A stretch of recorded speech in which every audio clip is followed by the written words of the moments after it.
अशोकनगर जहां मुख्यमंत्री मोहन यादव पहुंचे हुए हैं। अशोकनगर की तस्वीर सीएम मोहन यादव को सुनते हैं। आप सबको प्रणाम करता हूं, दोनों हाथ जोड़ के बोले करिला धाम की, जानकी मैया की, लव कुश भैया की। हम सबका सौभाग्य है बाबा महाकाल की धरती से आता हूं, लेकिन हमारे लिए आज का ये दिन भगवान श्री राम का 17 लाख साल पुराना घटनाक्रम और आज भी बच्चे बच्चे के रोम रोम में भगवान राम समाये रहने हमारा सौभाग्य है।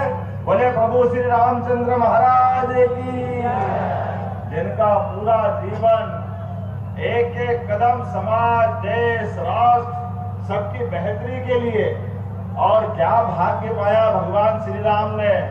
उनकी भार्या माता सीता, उनके बालकों की जोड़ी, उनके अपने छोटे भाई भरत, लक्ष्मण, शत्रुघ्न, क्या अद्भुत परिवार है। हमारे लिए एक एक व्यक्ति का व्यक्तित्व हमारे लिए जीवन भर माथे बनकर आशीर्वाद देता है।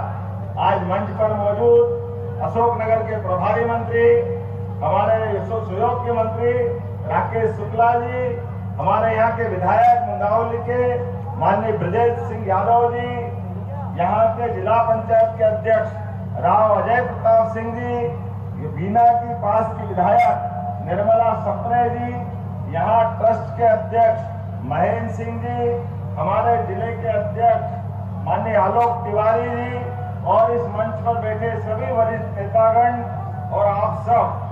आज पिछली बार की तरह जब मैं पहली बार आया तो ऐसा लगा कि यहाँ को चुंबक लगा हुआ, अपने आप एक बार कोई आदमी आता है खींचा चला आता, अपने आप बुलाता, वो स्थान है, इतना अद्भुत स्थान है।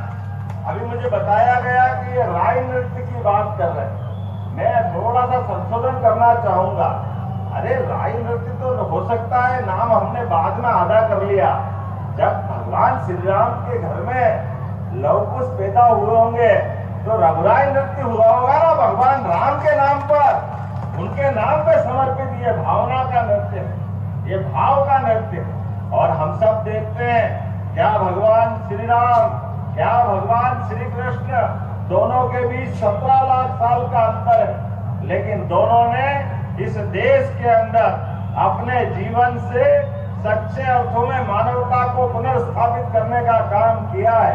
हमारे लिए सौभाग्य की बात है जब अयोध्या में यशस्वी प्रधानमंत्री के नेतृत्व में हमने सबने देखा है क्या भगवान राम मुस्कुरा रहे अयोध्या में। बोलियो सरयू धाम की। जब भगवान राम मुस्कुरा रहे तो जमुना जी के किनारे वाले ने क्या बिगाड़ा है। हमारा कृष्ण कन्हैया सबकी आंखों का तारा, आने वाले समय में हम और आप सब चाहेंगे तो अपने भगवान कृष्ण गोपाल भी मुस्कुराएंगे। बोलिए कृष्ण कन्हैया लाल की। जब हमारे भगवान राम कृष्ण का नाम लेते हैं तो हमारे लिए तो रोम रोम में आनंद छा जाता है, उत्साह उमंग की वर्षा हो जाती है। सच्चे अर्थों में तो रोज होली दिवाली हो जाती है, और पता नहीं हमारे विरोधियों की छाती पे क्यों सांप लौटता है। पता नहीं क्या भगवान रामकृष्ण ने उनका क्या बिगाड़ा। जब देखो तब उल्टी बात करते, जो यहाँ पैदाइश हुए उनकी बात करते। अरे यहाँ की जड़ों से जुड़ो भाई, यहाँ के जनता से पूछो, यहाँ के लोगों के साथ खड़े रहो। लेकिन कोई बात नहीं, जाकी रही भावना जैसी, आपकी जैसी भावना वैसी परमात्मा की मूर्त आपको मिल जाएगी। लेकिन मैं आज जब यहाँ इस धाम पे आया हूँ तो धाम के ऊपर ये इतनी धूप में इतनी बड़ी संख्या में लोग आ रहे हैं, आए चले जा रहे हैं। मुझे लगता है अब खत्म हो जाए, अब खत्म हो जाए, लेकिन एक से बढ़कर एक रेले पे रेले चले आ रहे हैं। और मुझे बताया गया है कि 10-12 लाख लोग तो दर्शन कर चुके हैं। अरे जनता का जोश भी ऐसा कि जिस चढ़ाव से मैं उतर रहा था, थोड़ी देर ये मीडिया वाले आए, खड़े हो गए तो चढ़ाव धड़ाम होगी। परमात्मा की लीला है।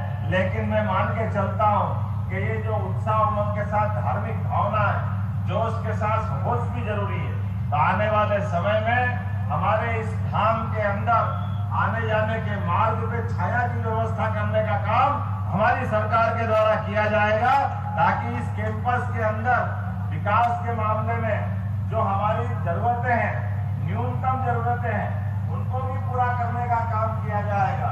यहाँ मुझे बताया गया कि धर्मशाला यहाँ कोई भवन नहीं है, तो धर्मशाला भवन के लिए हमारी सरकार ने तय किया, जहाँ जहाँ नगरीय निकाय है क्रमशः सभी दूर गीता भवन बनाए जाएंगे। गीता भवन जिनके माध्यम से हर जगह रुकने का प्रबंधन हो जाए और व्यवस्था जुट जाए, जिसमें कई प्रकार की सुविधा है। आज के समय में जब यहाँ मैं कोई बात कर रहा हूँ तो यहाँ मुझे बताया गया था पिछली बार कि यहाँ जब आए थे तब 10 लाख रुपए पिछली बार की घोषणा की और वो 10 लाख रुपए आ भी गए।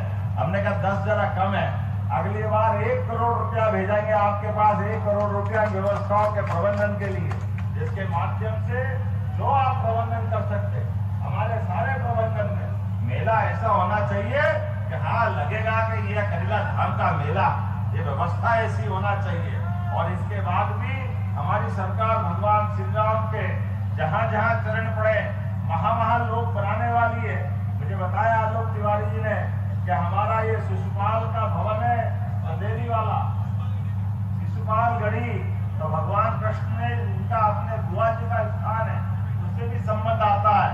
तो निश्चित रूप से उस स्थान को भी भव्य बनाएंगे। जहाँ भगवान राम के चरण पड़े उन स्थानों को भी तीर्थ बनाएंगे। लेकिन व्यक्तिगत जीवन में भी हमारे आपके जीवन में भगवान कृष्ण के मूल ताकत क्या है? भगवान कृष्ण की मूल ताकत है गोपाल। उनको जीवन भर और कोई नाम से बोलो ना बोलो, केवल गोपाल बोल दो, भगवान आनंद में झूम उठते हैं। और जिनके घर जाए वो सब गोपाल, ऐसे में बोलो गोपाल कृष्ण भगवान की। हमारी सरकार ने तय किया है कि दूध उत्पादन को बढ़ावा देने के लिए गोपालन योजना चालू कर रहे हैं। 10 से ज्यादा जो गाय पालेगा उसको अनुदान दिया जाएगा। इतना ही नहीं, जो दूध उत्पादन होगा, जैसे अभी हमने गेहूं के ऊपर बोनस दे करके 2600 रुपए क्विंटल खरीदने की बात कही है, तो 2600 रुपए क्विंटल गेहूं खरीदेंगे। इसी प्रकार से हमने धान पे 4000 रुपए हेक्टर का अनुदान दिया है। लेकिन दूध बाकी है, और दूध के माध्यम से फसल तो 3 महीने 4 महीने में आती है, लेकिन व्यक्ति को रोज पैसा चाहिए, रोज नगद चाहिए। तो नगद एकमात्र रास्ते से रोज आता किसानों के लिए। तो दूध उत्पादन के ऊपर जितना भी गाय का दूध उत्पादन करके आप सहकारी संघों के माध्यम से दोगे, 5 रुपया लीटर का अनुदान सरकार के द्वारा दिया जाएगा रोज। ये हमारी सरकार ने सोचा है कि हमारे यहाँ पर अभी देश के अंदर मध्य प्रदेश में दूध उत्पादन में तीसरा नंबर है। आने वाले समय में दूध उत्पादन में मध्य प्रदेश नंबर 1 के स्थान पे आए। और इतना ही नहीं, ऐसे कई प्रकार के काम हम करने जा रहे हैं। आज हमारे अपनी सरकार के माध्यम से गरीबों, महिला, युवा, किसान सभी वर्ग की बेहतरी के लिए 4,21 करोड़ का अभी तक का कभी इतना बड़ा बजट नहीं आया। ये बजट हमारे द्वारा लाया गया है। इस बजट के माध्यम से सभी वर्गों का ध्यान रख रहे हैं। खास करके गरीब व्यक्ति अगर ग्रामीण क्षेत्र में है तो उसको भी प्रधानमंत्री आवास मिलना चाहिए। जो शहरी क्षेत्र में है उसको भी शहरी क्षेत्र में मकान देने का काम हम कर रहे हैं। याद रखना, दोबारा सर्वे चल रहा है, जिनके नाम नहीं जुड़े हैं उनके सबके नाम भी जुड़ाने का कृपया अपनी अपनी चिंता जगा करके अपनी चिंता ले लेना। मेरी अपनी ओर से रंगपंचमी के इस अवसर पर आप सबके प्रति मंगल कामना, बधाई। परमात्मा करे रंगों का ये त्योहार। और ये तो धाम ही ऐसा है कि परमात्मा स्वयं यहाँ विराजे हैं। माता जगत जननी यहाँ बैठी है। माँ का आशीर्वाद बच्चों को सदैव मिलता है। मैं अपनी ओर से एक बार फिर सीता माता के इस धाम पर आप सबको बधाई देता हूँ, आपको प्रणाम करता हूँ। बोले जगत जननी सीता मैया की, करीला माता की, करीला धाम की, प्रभु रामचंद्र महाराज की, गोपाल कृष्ण भगवान की। बहुत बहुत धन्यवाद। भारत माता की जय। तो अशोकनगर से आप सुन रहे थे मुख्यमंत्री मोहन यादव को सीधी तस्वीरें, और उन्होंने क्या कुछ कहा हमने आपको सुनाया। रंग पंचमी का ये खास लम्हा, ये खास दिन, और इस दिन बेहतर तस्वीरें नजर आ रही। इस बीच हमने आपको सुनाया मुख्यमंत्री मोहन यादव का संबोधन।